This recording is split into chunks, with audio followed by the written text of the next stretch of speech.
pag-uusapan po natin ngayon is actually a continuation of our series regarding resolving conflict.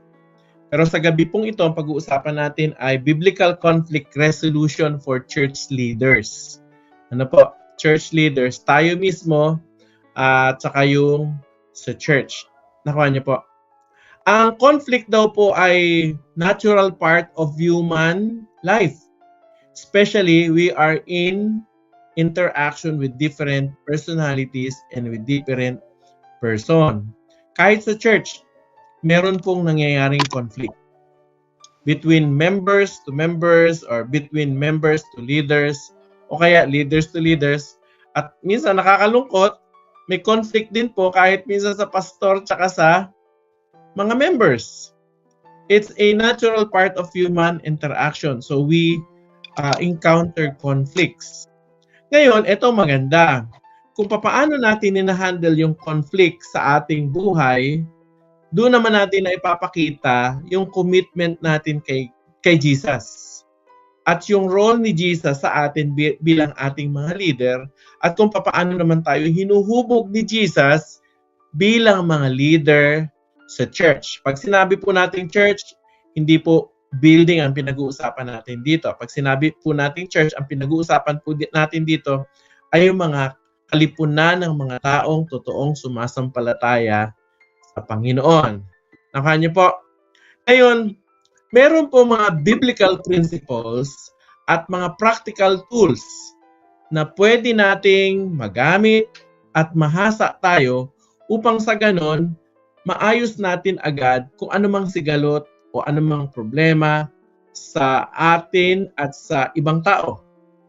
Kumbaga, meron tayong pwedeng matutunang skill at may mga tools na pwede tayong magamit para ma-resolve agad natin yung conflict within the house of God, within the church. Nakuha niyo po.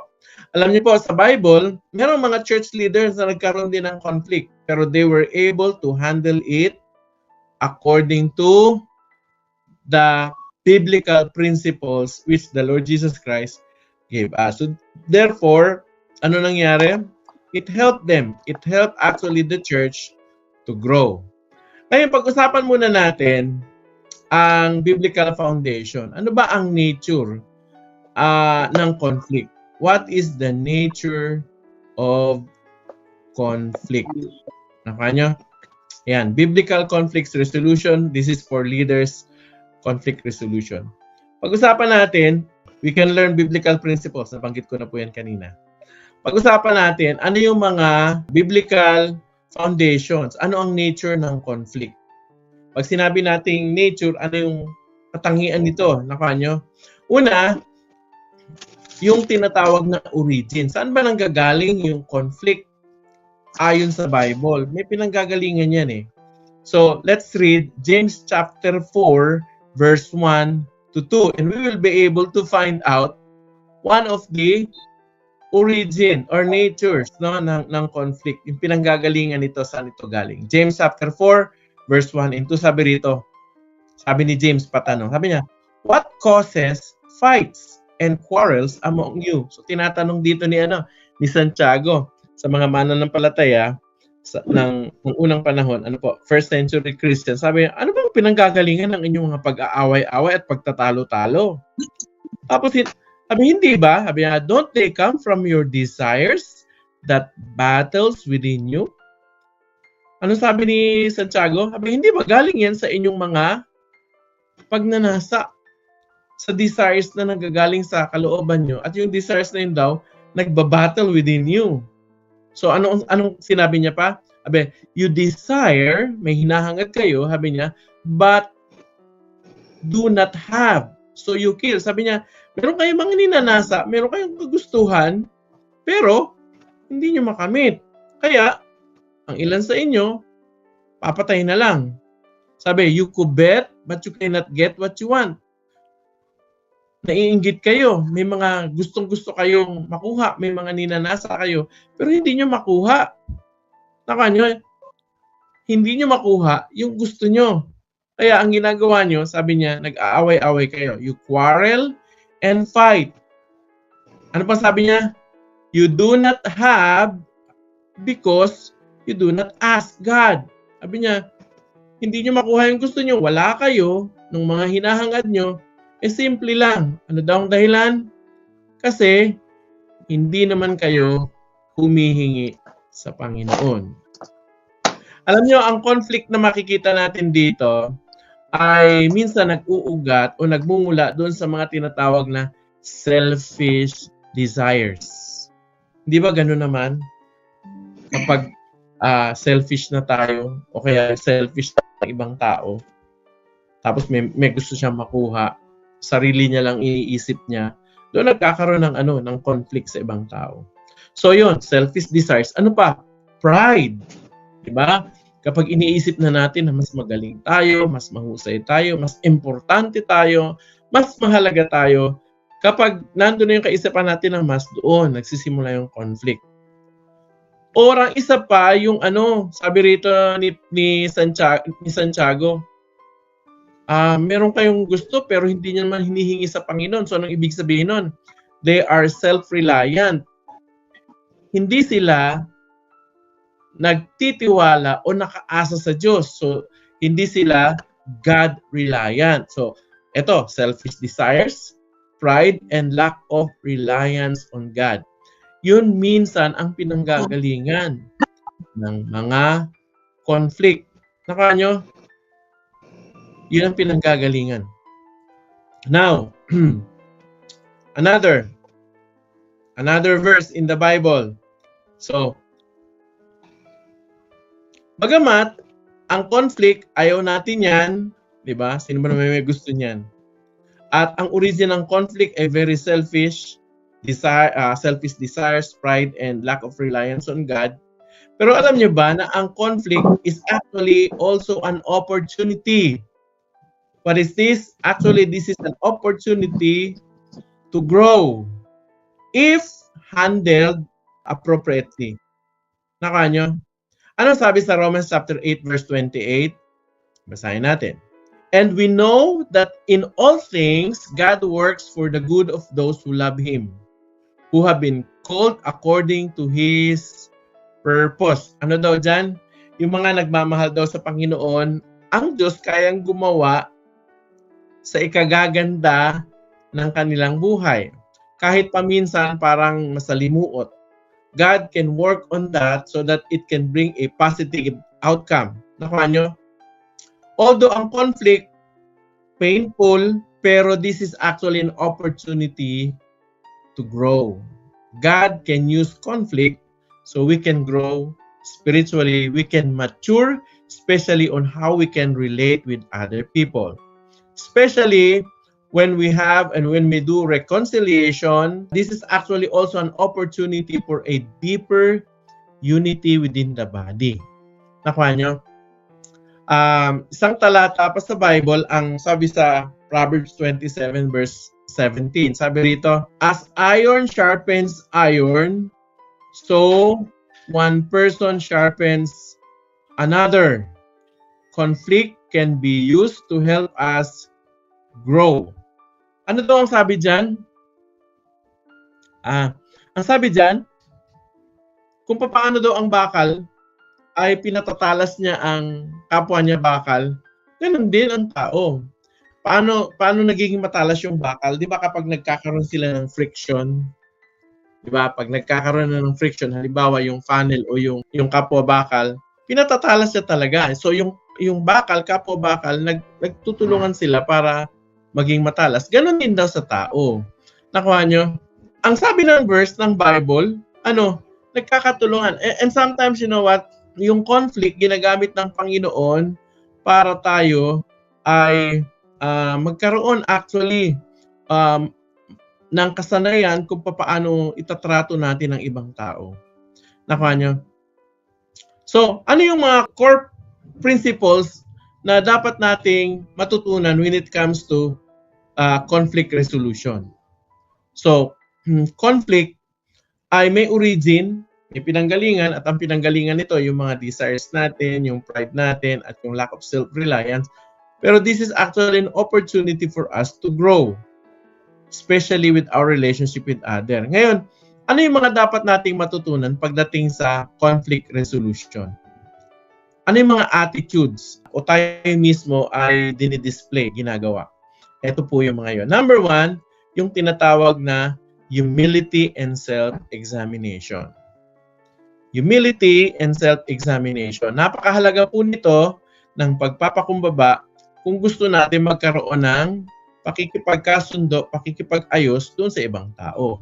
Ano ang sabi ng Panginoon sa Matthew chapter 7 verse 3 to 5? Sabi rito, "Why do you look at the speck of sawdust in your brother's eye and pay no attention to the plank in your own eye? How can you say to your brother, 'Let me take the speck out of your eye,' when all the time there is a plank in your own eye? You hypocrite! First, take the plank out of your own eye, and then you will see clearly to remove the speck from your brother's eye." Anong sinasabi dito ng Panginoon Jesucristo? Sabi ng Panginoon, actually mga kausap niya rito, mga Pariseo, time na nagtuturo siya. Sabi niya, bakit kayo? Sabi niya, tinitingnan nyo yung puwing ng inyong kapwa, pero hindi nyo naman binibigyan ng pansin ang pagkakagamit niya sa translation ng Tagalog, yung troso. Yung troso daw na nasa kanilang mga mata, hindi nila makita, pero yung puwing ng kapwa nila, yun ang kanilang tinuturo, o may puwing ka, pero sila malaki daw ang kanilang troso sa mata. Sabi ng Panginoon, mga hipokrito, sabi niya, tanggalin mo muna yung harang sa iyong mata, kasi pag natanggal mo na yung harang sa iyong mata, madali mong matutulungan yung kapwa mo natanggalin din yung harang o yung puwing sa kanilang mata. So anong ibig sabihin nito? Ang ibig sabihin nito, sa conflict resolution tayo, kadalasan kasi pag halimbawa may pag-aaway ang dalawang tao, nagtuturuan ng mali. Kasi ikaw ganito ginawa mo, kasi ikaw ganyan. Nakanyo, tapos naghahalongkatan na, yung iba dyan nagiging historia na, yung history, di ba? Dati ganito ginawa mo, ganyan, ganyan. So, nagtuturuan ng mali at ayaw mag-aminan ng kanilang mga pagkukulang, pagkakasala. Ngayon, kapag ganun daw tayo, mahirap magkaroon ng resolution. Paano mariresolve kung masyado tayong mataas? O kaya tayo, hindi natin in-examine yung ating mga mali. Ang sabi ng Panginoon, tingnan nyo muna ang sarili nyo. Tanggalin nyo muna inyong puwing sa mata, parang sa ganun, matatanggal din natin yung puwing sa mata ng ibang tao. Anong ibig sabihin dito sa atin? Ang ibig sabihin, napakahalaga ng accountability. Yung tayo ay may pananagutan din sa ibang tao. Ibig sabihin, tayo, sinusuri din natin ang ating mga sarili. Tapos ina-address din natin ano yung mga pagkukulang natin, ano yung pagkakamali natin. Kapag gano'n ang ating attitude, madaling ma-resolve yung conflict sa ibang tao. So dapat merong humility and self-examination. Kaya nga napakahalaga halimbawa may taong nakagalit tayo. Imbis na tayo ang magturo na ito kasi siya, ganito ugali niya, ganitong ginawa niya. Bago 'yun, tayo muna magbigay tayo ng panahon, ipayapa natin ang ating kalooban, ipanatag ang isip. Tapos mag-self-examine tayo. Tingnan natin ano ba yung nagawa ko, ano ba yung mga naging contribution ko, bakit nagkaroon ng kaguluhan. And be humble enough to accept it so that you will change. Sabi ng Bible, God is opposed to the proud, but gives grace to the humble. Sa Tagalog, ang Diyos daw ay laban sa mga palalo, sa mga mayayabang. Pero, napakabait at mapagbiyaya sa mga mapagkumbaba.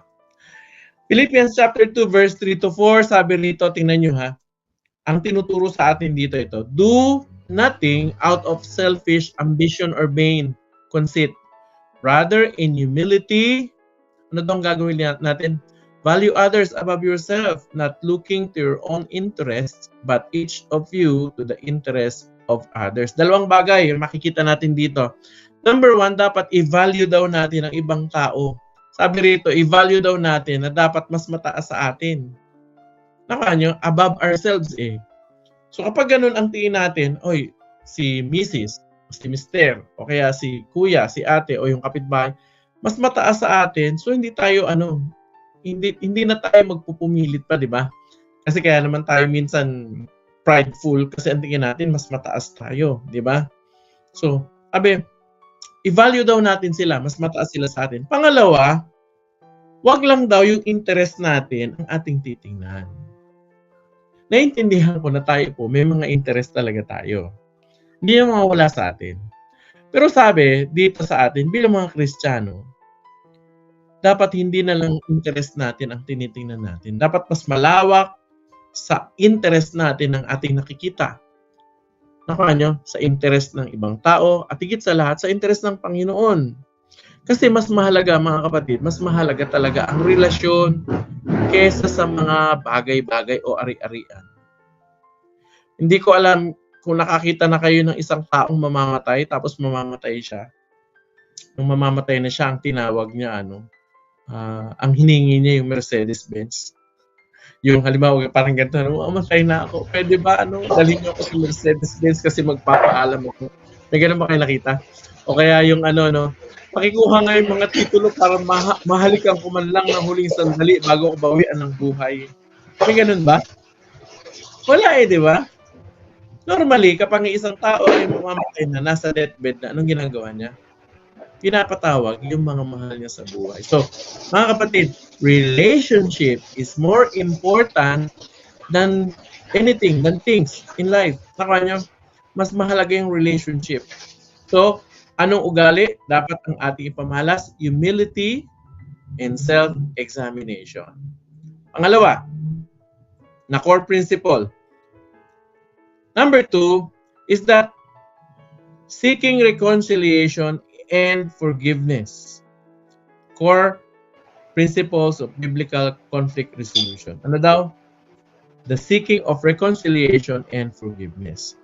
Mahihirapan tayong i-solve ang conflict natin sa ibang tao kapag tayo mismo hindi tayo naghahangad ng ayos. Di ba totoo naman yun? Hanggat hindi mo hinangad na magkaayos kayo ng taong kagalit mo, hindi naman talaga maayos. Di ba? So, we have to personally seek reconciliation and at the same time, forgiveness. It could be na tayo ang kailangang patawarin o kaya tayo ang kailangang magpatawad. Matthew chapter 5 verse 23 to 24 ang sabi, therefore, if you are offering your gift at the altar and there remember that your brother or your sister has something against you, ang sabi doon, leave your gift there in front of the altar. Go first and be reconciled to them, then come and offer your gift. Ano daw? Kung ikaw daw ay pupunta sa altar, may dala-dala kang burnt offering or offering that you need to give to the Lord. Tapos naalala mo, naalala mo daw na yung sister mo o yung brother mo has something against you. Ay, naalala ko, galit pala sa akin si brother ganito. May nagawa ako kay sister ganito. Kapag naalala daw yun, anong gagawin? Iiwanan mo daw yung offering mo sa altar. Tapos, pupuntahan mo yung taong kagalit mo o may galit sa'yo. Nakuha nyo? At makipag-reconcile ka daw muna sa kanya. Tapos, saka ka bumalik, saka mo i-offer yung gift mo sa altar. Ang tanong, bakit? Bakit kaya pinapaiwan? Bakit pinapaiwan sa altar yung offering mo? Number 1, kasi ayaw ng Panginoon na meron pang sagabal sa pagpunta mo sa tao para magkaayos kayo. So, alisin yung mga sagabal. Pangalawa, kasi gusto ni Lord na bumalik ka uli sa altar. Pag nagkaayos kayo, bumalik ka uli sa altar and you will offer a worship. Kasi yung offering is a worship to God. So, God wants you to come back to Him reconciled with the relationship with your brother or your sister, and God wants you to worship with whole heart. Tama nyo? So tayo mismo dapat sisikhayin natin, ahangarin natin na naisin natin na magkaayos tayo sa ibang tao. At tayo mismo humingi ng tawad o kaya magpatawad. Colossians 3:13, anong pagkakasabi dyan? Tingnan nyo, bear with each other and forgive one another. If any of you has a grievance against someone, forgive as the Lord forgive you. O may sama ka ng loob, galit ka doon sa isang tao, ang sabi, patawarin mo na. Hindi ko mapatawad, Pastor Jun, kasi talagang ang laking pagkakautang sa akin yan. Hindi ko mapatawad, Pastor Jun, kasi grabe, ang sakit-sakit nung ginawa sa akin yan. Wala talagang kapantay. Tama nyo? Pero ang sabi ni Paul, ang basis ng forgiveness mo sa ibang tao ay hindi yung sakit mo. Hindi yung laki o liit ng kanyang nagawa. Ang basis ay kung papaano ka din pinatawad ng Panginoon. So yun ang basis. It is so important to personally pursue reconciliation and extend forgiveness even when it is difficult. Napakahalaga po nun. Now, pangatlong prinsipyo sa biblical conflict resolution, number 3 is communication and active listening. Napakahalaga po ng pakikipagtalastasan o malinaw na pakikipag-usap at hindi lang pakikipag-usap, kadalasan kasi sa pakikipag-usap tayo nagsasalita, di po ba? Hindi lang pakikipag-usap, kundi yung pakikinig din. Tayo mismo makikinig doon sa sinasabi ng ating katunggali o nung kapwa natin. Proverbs 15 verse 1, tingnan niyo po. A gentle answer turns away wrath, but a harsh words stirs up anger. Yung malumanay daw, malambing na pananalita, yung mapagpakumbaba na pananalita, nakakapagpapawi daw yun ng galit. Diba? Pero yung padalos-dalos, yung hindi pinag-isipan mga salita, naku, nakakapagpaliyab pa yan ng galit. Di po ba? Nakakapagpaliyab yan ng galit. Tingnan niyo po ang sabi sa susunod na talata. James chapter 1 verse 19. My dear friends, my dear brothers and sisters, take note of this. Everyone should be quick to listen, slow to speak, and slow to become angry. Dapat daw mabagal daw tayo dapat magsalita o mahinay. Tapos mabagal tayong magalit. Pero dapat mabilis tayong makinig. Kadalasan baliktad ang nangyayari, di po ba? Mabilis tayong magsalita. Yung taong kausap natin, nagsasalita pa, tayo kunwari nakatingin ng ganun, pero nag-iisip na tayo kung paano iriribat. O kaya papaano papapahiyain yung tao, o kaya papaano sasansalain, di ba? Papaano natin sasagutin. At kadalasan, intentional pa, sasagutin ko to para mapahiya ito. Nakuha nyo? Ganun, mabilis tayong ganun. Tapos mabilis din tayong magalit. Di ba? Mabilis tayong magalit, lalo na pag nakanti na yung pride natin. Di ba? Pag tayo nang nasaktan, pag tayo na ang naagrabyado, mas mabilis tayong magsalita at magalit. Pero ang sabi ni Pablo, hindi, ni Santiago, sorry. Sabi ni Santiago, hindi ganoon. Dapat mas mabilis tayong makinig. Nakuha nyo?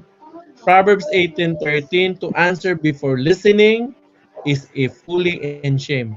Yung mga tao daw na sumasagot na agad pero hindi pa pinakinggan, nagpapakita daw na sila ay mga mangmang, mga hangal. Nakuha nyo? Kahangalan pala yung sumasagot ka kahit hindi mo pa narinig ng buo yung kwento. Nakuha nyo? It is very important to have clear, respectful communication and truly listen to understand the other person's perspective. Alam nyo, kapag gusto talaga nating i-resolve yung conflict natin sa ibang tao, bibigyan natin sila ng pagkakataon ng magsalita. Pag hindi lang sila magsasalita, hindi lang natin pakikinggan, kundi uunawain natin talaga, hahanap tayo ng paraan na maunawaan natin sila upang sa gayon, magkaayos tayo. Kasi yun ang ating pagkatawag. Ang pagkatawag po sa ating mga kapatid ay kapayapaan. Nakaan niyo po? So, communication and active listening is very important. May mga tao, pag galit sila, ayaw na makipag-usap. Hindi po mariresolve yung conflict kapag walang pakikipag-usap. Pero sa pakikipag-usap naman, tinatimingan din. Nakaan niyo? Hindi yung, kailangan makausap ko siya ngayon. Hindi pa ready yung tao. Kailangan may readiness din. Ihahanda rin natin sila. Nakaan niyo po. Next, number 4. Biblical principle sa conflict resolution ay number 4 ay seeking wise counsel. Seeking wise counsel. Proverbs 11:14, where there is no guidance, a people fall, but in an abundance of counselors there is safety. Ano ibig sabihin nito? Dapat maghahanap tayo ng mabuting payo sa gitna ng ating hidwaan sa ibang tao. Alam niyo po ang nakakatuwa nito kasi ang banal na Espiritu Santo ay ang ating counselor. So siya ay mabuting tagapayo. So we can ask the Holy Spirit. We can even pray, Lord, Holy Spirit, I need wisdom and understanding. Give me wisdom and understanding. Nakaan nyo? Ano ang sabi sa isa pang talata sa Bible? Proverbs 12:15. Sabi dito, the way of fools seems right to them, but the wise listen to advice. Yun daw mga mga mangmang, pagtingin daw nila sa sarili nila, maganda na, ginagawa na nila. Pero yung mga matatalino, nakikinig muna sila sa advice ng ibang tao. So we seek wise counsel from other people, especially from the seasoned believers or leaders. So encourage leaders to seek advice from trusted elders. Let's encourage ourselves as leaders, no? Let's find somebody, especially kapag kilala niyong mature na, may takot talaga sa Panginoon at matuwid na tao. Humingi tayo sa kanila ng advice. Kasi yung kanilang mga pinagdaanan sa buhay ay pwede makapagbigay sa atin ng wisdom. Especially kapag yung ating hidwaan na ay conflicts na, ibig sabihin marami nang nagkaawing-awing na kumbaga. Nakuha nyo, yung ibang mga matatanda sa pananampalataya, meron silang wisdom eh. So let's seek and find out wise counsel. Okay? Number 5. Ayan, number 5. Principle of biblical conflict resolution. Restoring and building up. Restoring and building up. Galatians 6:1, brothers and sisters, if anyone is caught in a sin, you who live by the Spirit should restore the person gently. But watch yourselves, or you also may be tempted. Ano sabi dito? Ay mga kapatid, halimbawa may nakita daw kayo na kung saan o nahuli nyo na nagkasala. Pwedeng yung taong yun, yung taong nakagawa sa ng kasalanan. Di ba? Nalaman mo na dinaya ka halimbawa sa transaction nyo, o kaya pinaglihiman ka, o kaya nag-cheat sa'yo, o kaya binenta ka, kinaila ka, kung ano pa man, sinaktan ka, di ba? Buong tiwala mo pa naman. Eventually, nalaman mo na ganun may ginawa siya. Sabi daw, kayo, na nagawaan, and you think you are more spiritual, sabi, tayo daw dapat yung magre-restore sa kanila. Tama nyo? Tayo magre-restore. It is our duty to restore. So, dapat ang kaisipan ko sa conflict resolution, ang kaisipan ko, paano ko ba siya mare-restore? Kung siyang mali. Tapos, paano ko ba siya mabibuild up? Matutulungan umangat ulit. That should be our attitude. Romans 12:18, sabi rito, if it is possible, as far as it depends on you. Ano sabi rito ni Paul?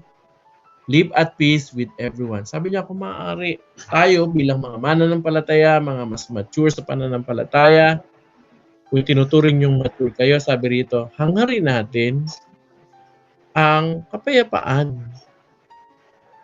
hangarin natin ang maging payapa at magkaroon ng maayos na ugnayan sa ibang tao.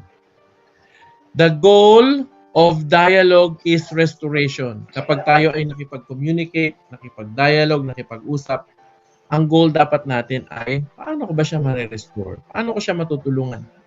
The goal is restoration, not punishment. Not punishment. The point is to build up the person, not to tear down. Tama nyo? Kadalasan kasi pag nagkaharap-harap ng gano'n, no? Nagkaharap-harap ng hindi, kailangan mapamukha ko talaga sa kanya, siya ang mali. Mapamukha ko sa kanya na siya, ganito siya, napakawalang hiya niya, o kaya kung ano man ang ginawa niya. Ganun minsan ang binubulong ng demonyo, di ba? Gusto nating ipamukha sa kanila. Pero ang sabi ni Pablo, no, hindi. Ang goal natin, paano natin sila mabibuild up? Paano natin sila matutulungan umangat, hindi ang mawasak. Nakukuha niyo po ba? Okay, ngayon po pag-usapan natin ang steps for conflict resolution. So these are practical steps. Ano po? Number 1, I pray for guidance. Bago tayo pumunta doon sa taong kagalit natin o meron tayong hidwaan o meron tayong conflict, alam ko ang ilan sa atin gustong-gusto lang ayusin. Mas maganda mag-pray muna tayo. Pray for guidance, pray for wisdom, pray for the power of the Holy Spirit.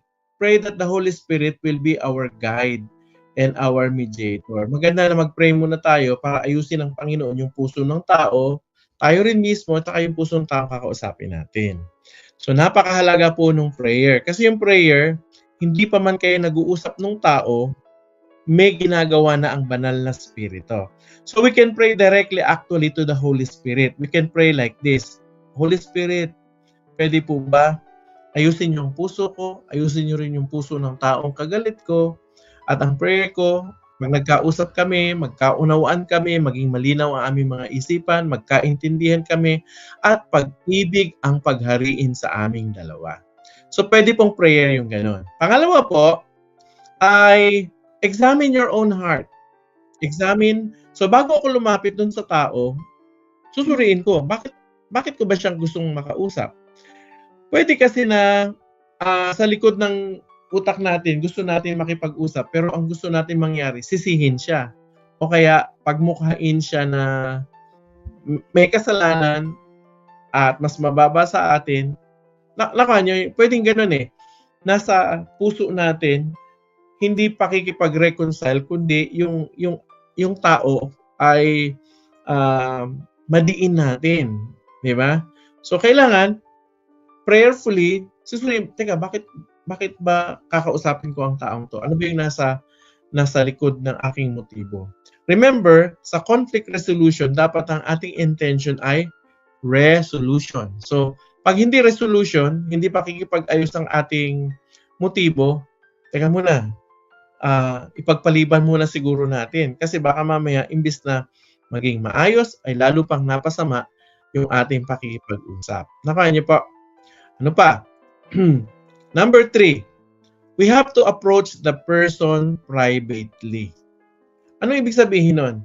Sa pakikipagkasundo, maganda na tayo mismo nung tao ang magkausap. Lalo na kung halimbawa maselan yung kaso, yung nangyari sa inyo. Bakit? Ayaw kasi natin na pareho kayong mapahiya. Mapahiya siya, ayaw natin na mapahiya yung tao. Lalo na pag kinausap mo siya sa maraming tao. In fact, ang sabi ng Panginoon, kung meron kang alitan sa isang tao, ikaw muna ang pumunta doon sa tao para mawin mo siya sa Panginoon. Nakuha nyo? So, yun ang unang hakbang natin. We have to talk with the person in private. Private muna. Gusto natin na ma-settle yung hidwaan, yung pagkakagalit o hindi nyo pagkakaayos ng private. Nang sa ganun, pag nayos kayo, okay na. Diba? Ang nangyayari minsan kasi sa iba, naidadala sa ibang tao, napapublicize, kumbaga. Ano ang problema doon? Ang problema doon, pag napublicize, ayos na kayo nung tao, yung ibang tao sa isip nila hindi pa kayo ayos. Halimbawa, sample, sa mag-asawa. Mag-asawa. Kapag nag-away kayo mag-asawa, kadalasan ang tendency natin ay humingi o humanap ng kakampi. At syempre, yung kakampi natin, yung mga magulang natin. Ay, wag natin gagawin yun. Maghahanap tayo ng kakampi sa mga magulang natin. Kasi sigurado kakampihan tayo. So, halimbawa, ang asawang babae o asawang lalaki, sinumbong nung asawa doon sa nanay. Di ba? Anong iisipin ng magulang? Ay, naku, yan talagang malumugang ko na yan. Sinasabi ko na eh. Laka nyo? Tapos eventually, pagbalik nyo sa bahay, nagkaayos kayo ng mag-asawa. So, okay na kayo kasi mag-asawa kayo naman eh. So, naayos na kayo. Ang problema, nagkaayos kayo, yung biyenan nyo o yung biyenan ng asawa mo, hindi pa ayos dun sa asawa mo. Naka nyo? Hindi pa sila magkaayos kasi shinare mo dun eh. Naka nyo? Hindi kailangan i-share. Naka nyo? Kailangan i-resolve with the same person. And as much as possible, privately, para hindi na ma-involve ang iba pang tao. At the same time, hindi na ang tawag nito, hindi na ba magulo pa, mag-isip pa yung ibang mga tao tungkol sa inyo. We don't want also the person na mapahiya. Ayaw natin na mapahiya. Kasi nga, ang intention natin magkaayos, hindi magkapahiyaan. Nakuha niyo? Okay, number four. We have to create a safe space. Create a safe space. Ano ibig sabihin yan?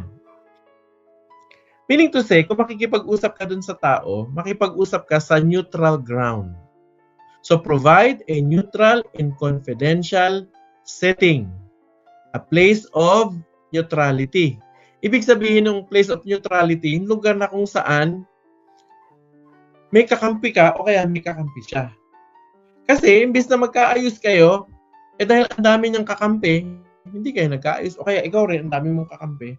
Imbis na ang intention mo magkaayos kayo, hindi kayo nagkaayos. Kasi, minsan ang nagpapasama yung mga asungot yung mga nasa sideline, di ba? So, create a safe space. Doon kayo mag-usap sa space na kung saan ay neutral. At the same time, yung space na yun, space na hindi siya mapapahamak, hindi siya masasaktan, hindi siya mapapahiya, hindi siya anong tawag nun? Yung masyadong mabubulgar o nakalimutan ko yung term. Basta ayaw natin yung tao mapahiya. So therefore, let's meet the person in a very safe space. Ayun, ayaw nating maskandalo. Diba? Ayaw nating maskandalo. Whether tayo man ang may kasalanan o sila may kasalanan, we want to resolve the conflict in a very safe space. Nakuha nyo? Kaya nga yung halimbawa yung mga rebelde, saka yung pamahalaan, di ba, pag may conflict sila, nagkakaroon ng peace talk. Yung peace talk hindi nangyayari sa Pilipinas. Nangyayari yung peace talk sa ibang lugar, sa neutral ground. Nakuha nyo? Hindi nangyayari sa Mindanao, halimbawa. Kung ang ay mga rebelding Muslim.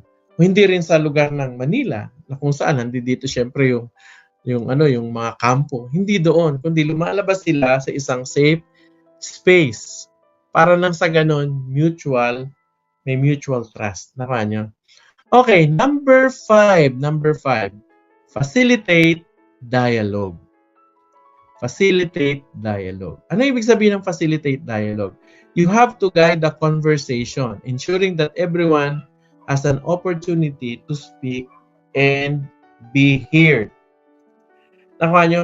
Dahil tayo ay may training na sa conflict resolution, kung may conflict tayo sa iba, tayo na mag-facilitate. Meaning, tayo na ang gumawa ng paraan para mapakinggan sila.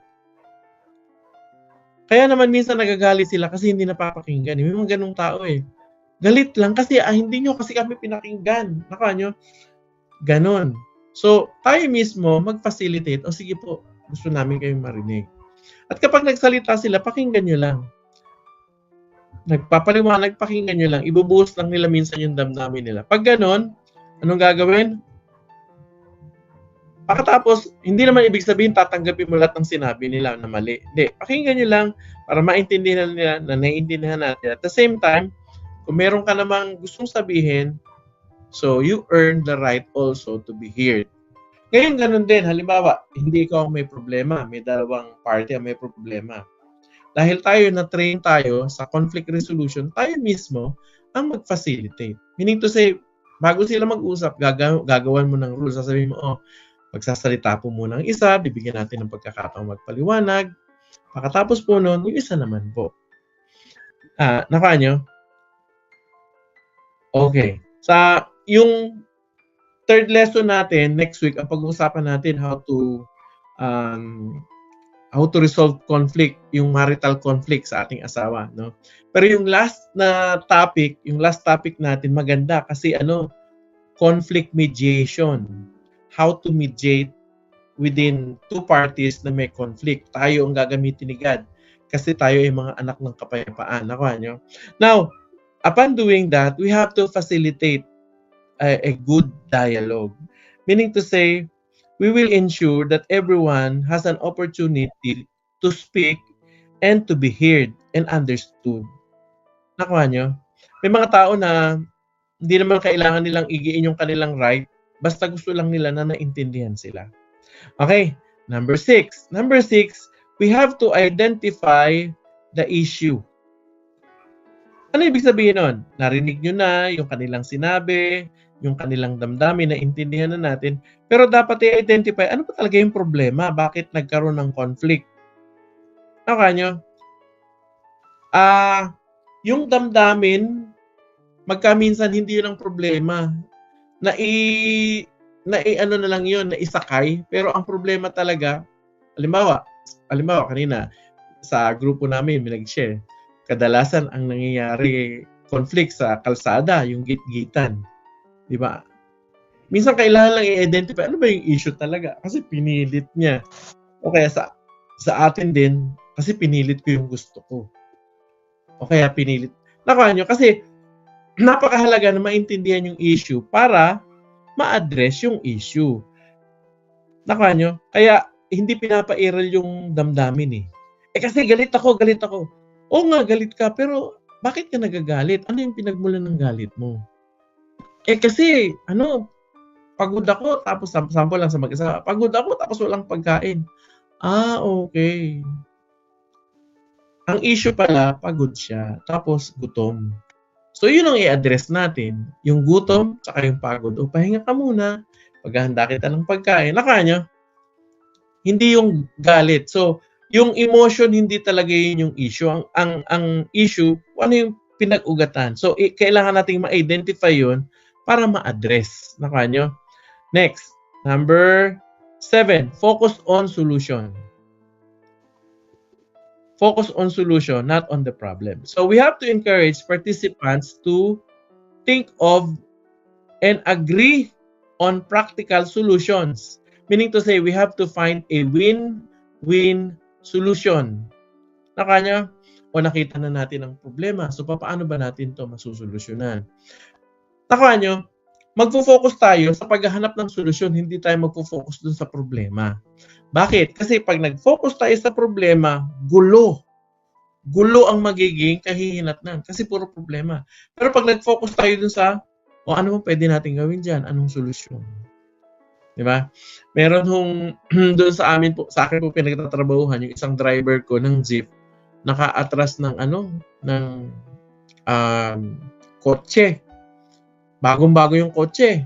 Ilang buwan pa lang yata, 5 buwan pa lang yata na nilabas na atrasan, di yuping-yupi. Nako, ang sabi namin, kailangan demanda ko kayo, ganyan. Naka-focus siya doon sa sa problema. Nung kinausap ko na, sabi ko, ano po ba ang gusto nyo? Gusto kong maayos. Okay, di aayusin mo natin. Doon tayo sa solusyon. Sige po, bukas dalhin natin doon sa talyer. Ipa-estimate natin. Naka nyo? So, nung nakita na nung tao na ako, ang gusto ko, ma-solve yung problem. Hindi doon sa galit, hindi sa kung sa problema. Nakuha nyo? So, napanatag, na-solve namin, na ayos. Kasi, we focus on the solution, not on the problem. Number 8, we have to forgive and move forward. Forgiveness is very essential for true reconciliation. Ano ibig sabihin niyan, mga kapatid? Ang ibig sabihin niyan, sa conflict, meron talagang nasaktan at nakasakit. Nakuha nyo? At kailangan din ng restitution. Pero magkaminsan sa restitution, alam mo yun, yung tawag nito, kulang. At may mga panahon na kailangan tayo ng magbibigay. So ready tayo to forgive. And at the same time, kung meron tayong halimbawa, ikaw ang nagmi-mediate dun sa dalawang taong magkaaway, ipe-prepare mo rin yung heart nila. Hindi natin i-command na, oy, dapat mag-forgive ka. Pero dapat maparamdam natin, maipaliwanag natin na isa sa paraan talaga ng pakikipag-ayos yung pagpapatawad at pag-move forward. So you forgive and you move forward. That will bring true reconciliation. And lastly, follow up. Ano ang trabaho, ano ang magiging role ng follow up? Yung follow up actually will ensure that the agreed upon solution are implemented and that reconciliation is maintained. Ano ibig sabihin niyan? Meron kasing sa dialogue na pag-usapan na, sige, gagawin na namin to. Katulad namin, halimbawa, sinabi ko, yung nabangga, na-atrasan nung sasakyan, anong jeep namin, yung sasakyan nung kapitbahay. Ano sabi ko? Sige po, ipaano natin, ipagawa natin. So, paano ko pinalo up? Sabi ko, napaano nyo po ba? Bigyan nyo po ba ng police report? Bakit? Kasi kailangan ko yung police report para maka-claim kami sa insurance o kaya ma-present ko yun dun sa admin, sasabihin namin, may babayaran tayo, ito yung police report. Nakuha nyo. So, may follow-up. Yung follow-up will ensure that each party, seryoso tayo na ayusin at bigyan ng solusyon kung ano man yung naging conflict. So, napakahalaga ng follow-up. Sa mediation po, sa pag-aayos ng dalawang tao, mahalaga din yun as mediator. Pina-follow up yung both parties. Para nang sa ganun, tuloy-tuloy na merong resolution. Kasi pag hindi, halimbawa, hindi ginanap ng isang tao yung kanyang sinabi. Tapos yung isa naman, galit na galit kasi nga feeling niya na isahan. Doon pumapasok yung paghihiganti at ayaw natin yun. Ayaw natin yung mangyari. Ang gusto natin ay kapayapaan. That's why follow-up is very important. Now, i-review natin. Ano yung 9 practical steps. Number 1, we have to pray for guidance. Panalangin natin. Pangalawa, examine your own heart. Number 3, approach the person privately. Number 4, create a safe space. Number 5, facilitate a dialogue. Number 6, identify the issue. Number 7, focus on the solutions, not on the problem. Number 8, forgive and move forward. And number 9, follow up. Amen ba?